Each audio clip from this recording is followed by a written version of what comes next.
Ahmad Suraji bermimpi didatangi mendiang ayahnya. Kemungkinan besar iblis yang menyamar. Dia mendapat bisikan gaib akan diwarisi sebuah ilmu yang maha sakti. Katanya ilmu ini tak terkalahkan. Sebuah kesaktian yang bisa digunakan untuk mengalahkan lawan sekaligus menolong dan mengobati orang. Hanya saja syaratnya tidak main-main. Supaya bisa menguasai ilmu ini secara sempurna, Suraji mesti menumbalkan 72 nyawa wanita. Salah satu prosedur wajibnya adalah dengan menghisap air liur mereka. Ini fetisnya agak lain memang. Suraji bimbang. Namun, hasrat memiliki ilmu yang dahsyat begitu menggelora. Apalagi ilmu ini juga bisa dipakai untuk menolong orang. Dalam batinnya, akhirnya muncul suatu kesimpulan. Nggak ada salahnya mengorbankan sejumlah nyawa untuk kebaikan yang lebih besar. Maka keputusan ini pada akhirnya menjadi sebuah kisah tentang pembunuh berantai yang menggemparkan Indonesia. Kasusnya dikenal dengan Dukun AS yang tega menghabisi 42 nyawa untuk kesaktian supranatural. Tonton terus hingga selesai betapa mengerikannya pembunuhan berantai yang terjadi dari tahun 1986 hingga 1997.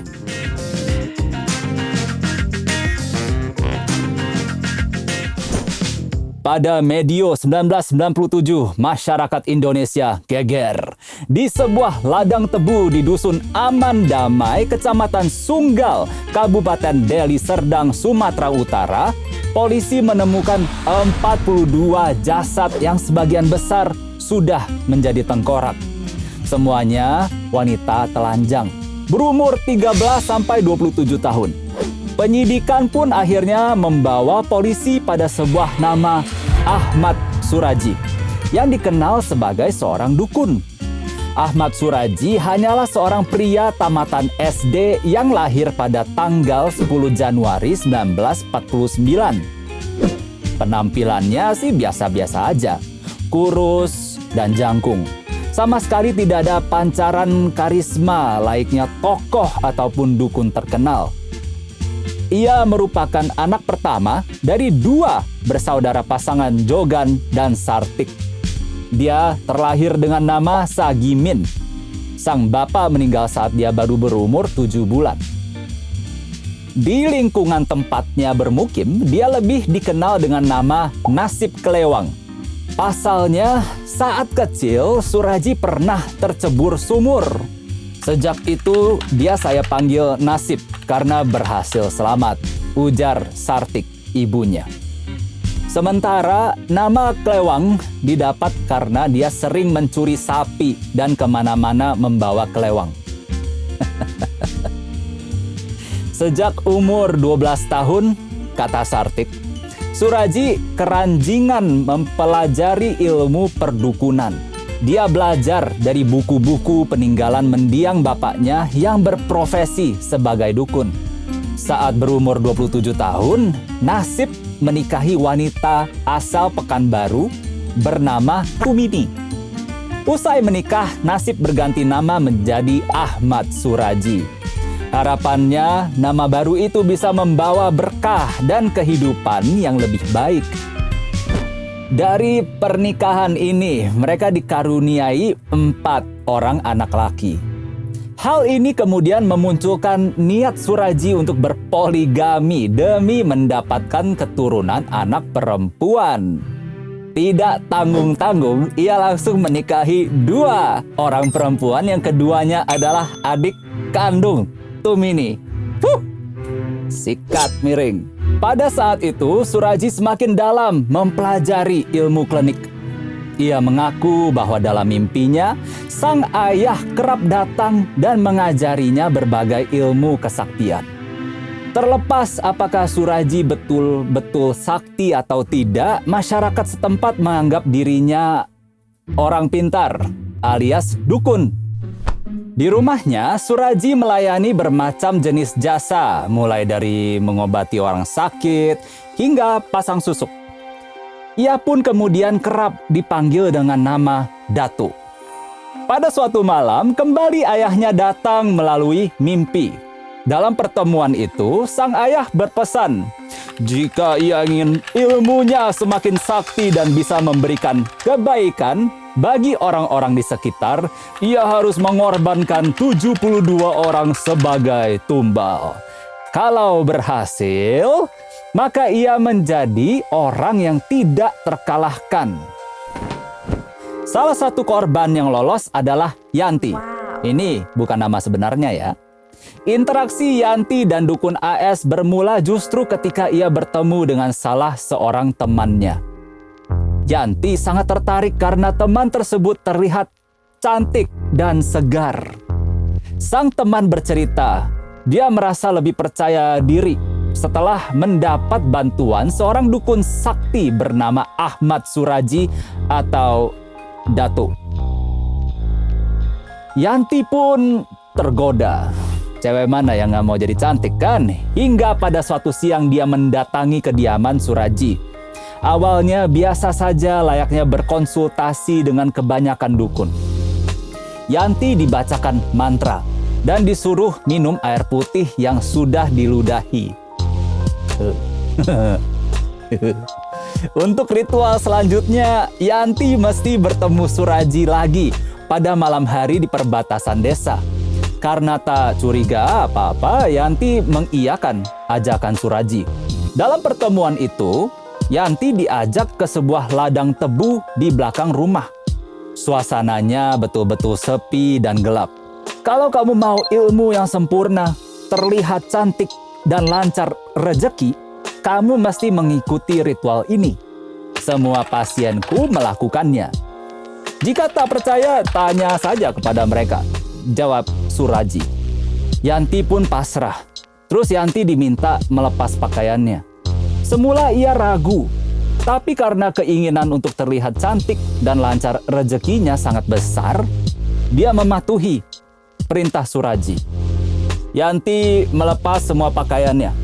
Mantra-mantra mulai dibacakan. Tak lama, Suraji menggali sebuah lubang.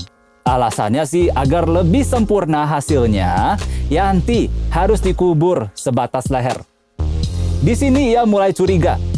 Tapi lagi-lagi Suraji berhasil meyakinkannya.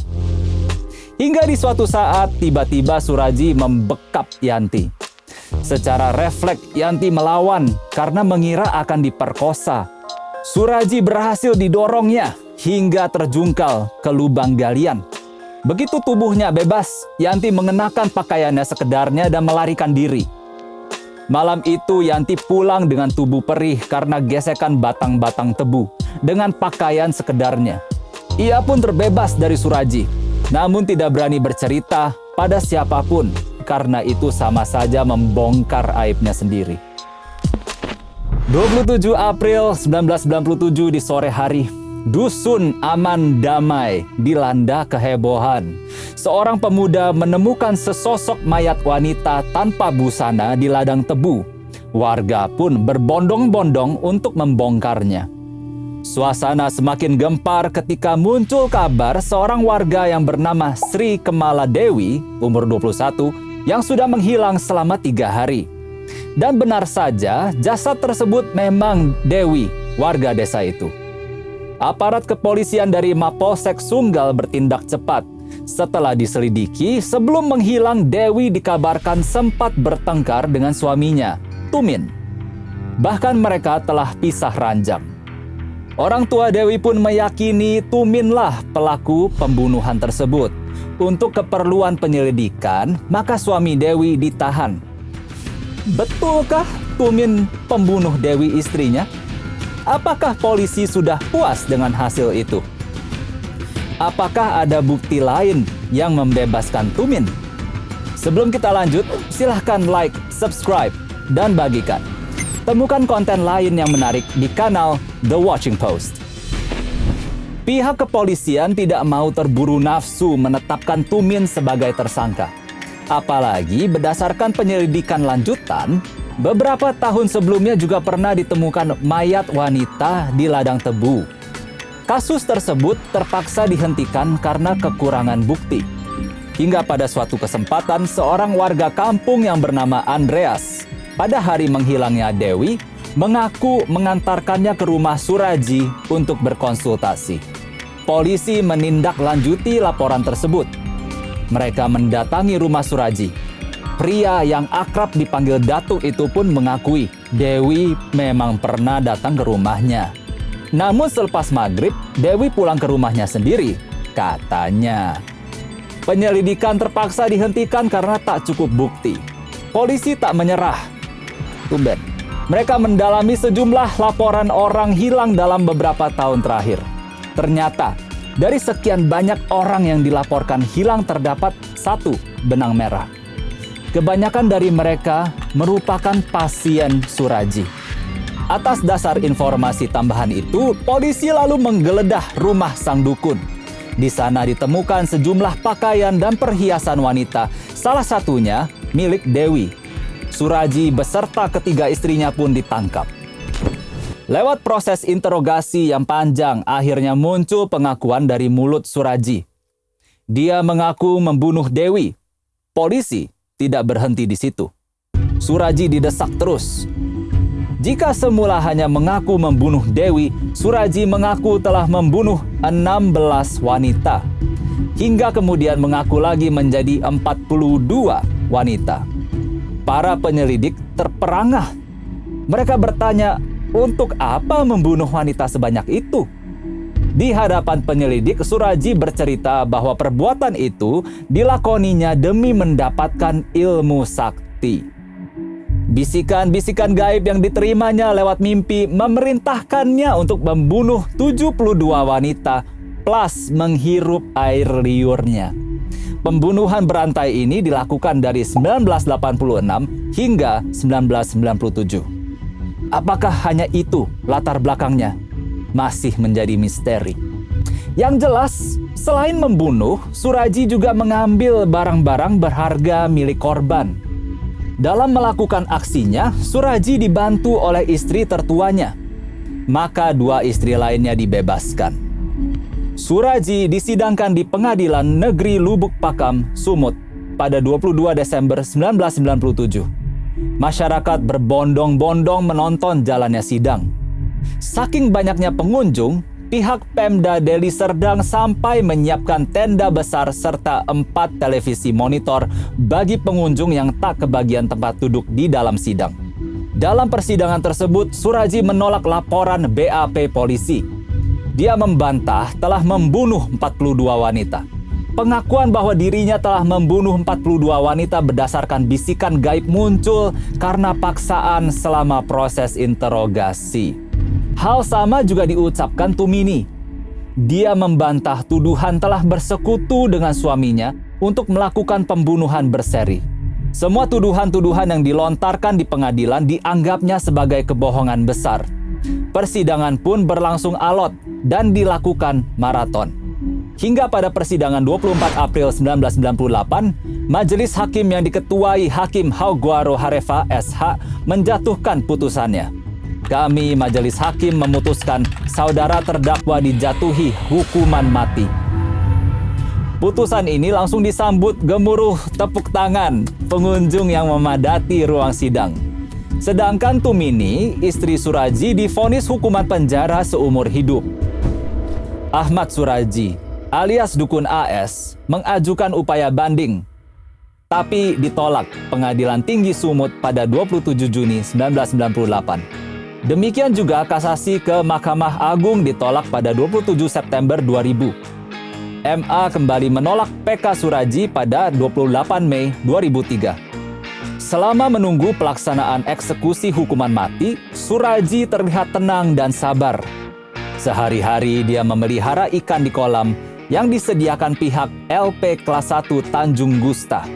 Suraji juga mendapat bimbingan rohani khusus dan dikabarkan telah membuang semua ilmu kebatinannya. Menjelang pelaksanaan hukuman, Suraji mengajukan permohonan terakhir ke pengadilan. Dia minta diberi kesempatan 1 kali untuk bertemu dan bermesraan dengan istri tertuanya, Tumini. Permintaan ini dikabulkan. Pada 10 Juli 2008, eksekusi hukuman mati dilakukan. Sekitar pukul 10 malam, Suraji dihadapkan di depan 12 orang anggota regu tembak. 3 peluru yang bersarang di dadanya menjadi akhir dari perjalanan Ahmad Suraji, seorang dukun yang telah menghabisi 42 nyawa. Kisah ini merupakan lembaran hitam di kehidupan manusia dan semoga tidak terulang lagi.